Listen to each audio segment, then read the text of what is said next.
Today I am here at Rogers Piano in Natick, Massachusetts with a really beautiful piano, as you can see. This is a Bosendorfer 190 that was actually made in 1907, but it doesn't look like that at all. It looks like it's a brand new piano, and that is because of the magic of Meyer rebuilders. Meyer is a pretty large outfit in Europe who rebuilds pianos. They basically have an entire factory dedicated to rebuilding antique pianos, and they do an incredible job of it. If you've seen some of my other videos and the name Meyer sounds familiar, well, that's because it is familiar. I've featured Meyer pianos on the channel before, and they are really, really fantastic. They do an incredible job with their instruments, and they basically take an instrument from the early 1900s and make it brand new again. I wouldn't be surprised if this piano once, before the restoration, was pretty rough, but what they've done is they've rejuvenated the soundboard if it needed to. They've refinished it so it looks brand new. It's got all new, brand new strings, brand new hitch pins, brand new felts, brand new tuning pins, brand new everything. And of course, the refinished job is amazing too. Look at this beautiful rosewood. It is stunning. Something that you aren't going to see very often in a new piano today at all is found here in this instrument. So, what does it sound like? Well, it's a Bosendorfer, so of course it's going to sound really, really nice, like almost every Bosendorfer does. So let's take a listen to what this beautiful Bosendorfer sounds like. Let's play Edward Schute's Cavatine and see the beautiful tones.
So that is pretty much, in a nutshell, the typical and ideal Bosendorfer sound. You have the crystalline, translucent treble, a relatively warm and substantial bass that doesn't overpower the treble but does still sound very good, and a overall wonderful touch and feel.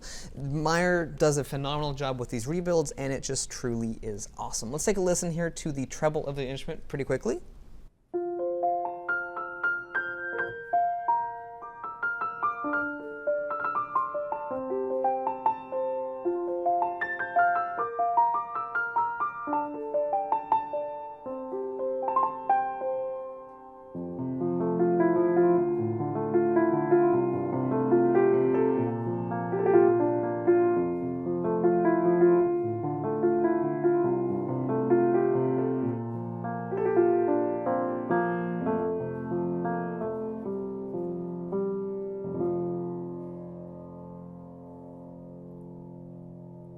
The treble doesn't have as much resonance in this instrument as it does in some other pianos I found, but I still really love the tone of the treble.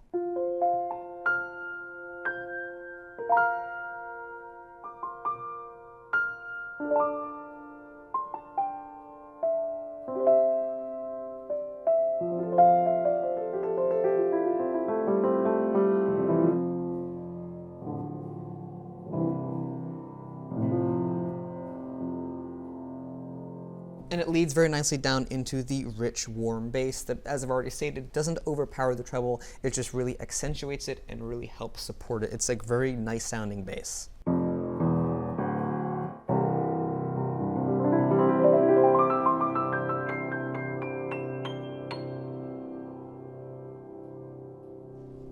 The inside of this piano is just as beautiful as the outside, and there's quite a few different features here that I wanted to talk about that are really characteristic to a Bosendorfer. If you found some old piano whose logos weren't on anymore or something, and you looked inside of the piano and you saw a lot of these features, it might be a Bosendorfer, but there's usually logos on the inside of the piano. I don't know why I even bother to say that, but let's take a look here at some of these cool features. For starters, the color of the harp. Now, this isn't always true with Bosendorfers. I believe there were some that use a different harp color, but the most typical color of harp for Bosendorfers is this kind of metallic orange salmon color. It's really characteristic, it's very unique, and Bosendorfer is the only one to really use this exact color. Schimmel uses a similar harp color, and I believe there are other brands that use a similar color, but this is really uniquely Bosendorfer. You can also take a look at the portholes. Even on their smaller models, there are a lot of portholes. You have a very open harp design on these instruments, and the portholes tend to be pretty large in size. If you looked at the inside of most any other piano, you'd see a lot more portholes of this size.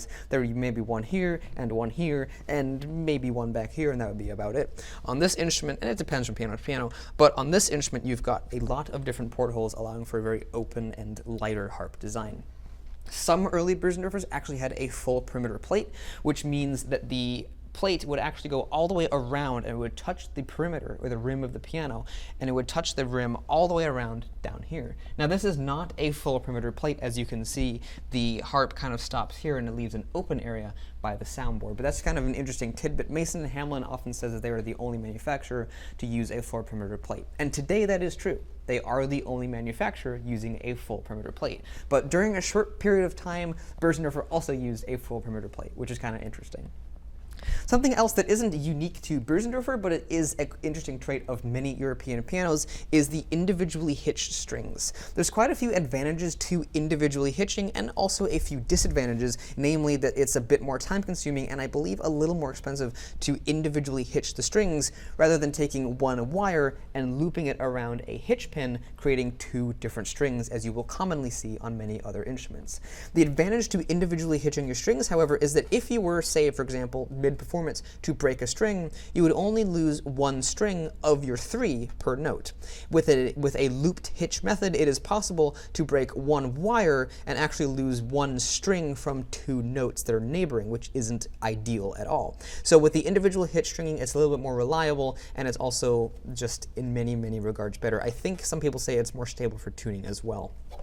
But you can see here that these strings are individually hitched up here. Most pianos would be individually hitched at a certain point below the bass, but Bosendorfer has them all individually hitched across the entire register of the piano. The final thing I wanted to show you on the back of this Bosendorfer is another trait that is still found in modern Bosendorfers today, but not all of them. Those are these hard corners you see at the edge of the piano, and you have 3 of them on this instrument. You've got one over here that is typically found in many pianos today. Then, in most pianos today, you'd have a round curve where there is a hard angle, and back here at the spine of the piano, where the rim meets the spine, you have another hard angle. And why is this? Well, that's because in the very early days of building pianos, they were actually built into the frames of harpsichords. A piano's action was pretty much just put inside of the case of a harpsichord, and there you have it, a piano. The very earliest pianos were not even really recognized as being anything different from a harpsichord. The earliest pianos were meant to be a harpsichord that plays loud and soft. That's the translation of the Italian name. So they didn't really view them as anything different from harpsichords, and as the piano evolved, people continued to kind of keep that harpsichord style shape. As the piano evolved, curves and flowing lines began being introduced for a number of different reasons, but Bosendorfer was one of many who stuck with the angled design. Today, the entire rim of the piano is made up of many different layers of wood that are actually bent into shape, but earlier on in the piano's life,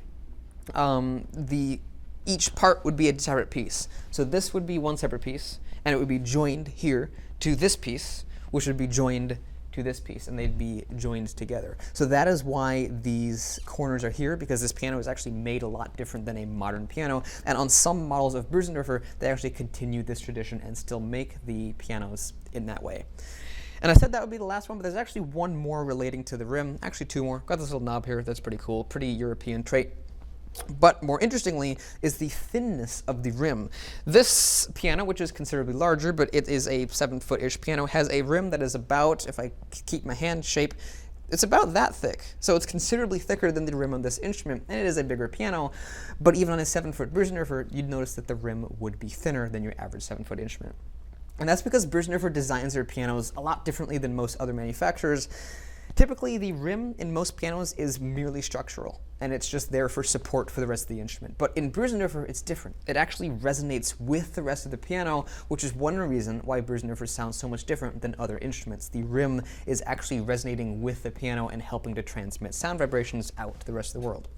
So that's kind of an interesting little tidbit, why Bosendorfers look the way they do, and I hope you guys enjoyed a look at the inside of this absolutely beautiful piano. One thing that Meyer tends to do with many of their rebuilds is add additional logos to the side of the instrument. This is, of course, the side of the piano. You probably already saw the Bosendorfer logo on the side, and I don't think that originally there would have been one there. Typically, the side logos are reserved for the 9-foot Concertgrand models and occasionally 7-foot models new from the factory. But usually on the smaller size pianos, you don't get the side logos. However, I think it still looks really, really good. It doesn't look ostentatious or anything. It really, really looks nice on this size piano. And it also looks really, really nice with the rosewood. The brown and yellow hues of the rosewood really accentuate the gold logo, and I think it looks really, really great. An incredibly beautiful and well-rounded piano. That is the Bosendorfer 190. I really hope that you guys have enjoyed this video here at Rogers Piano in Natick, Massachusetts, of this really, really cool piano. If you did enjoy this video, you might want to go check out my channel if you haven't already. I've got all kinds of other cool videos of Meyer rebuilds and Bosendorfers as a whole, and I wanted to give a thank you to the folks here at the Piano Store for letting me come in here and do some videos. So thank you to the folks at Rogers Piano. Thank you to all of you who are watching the video and subscribing. Thank you very much for doing that, and I'll see you in the next video. Goodbye.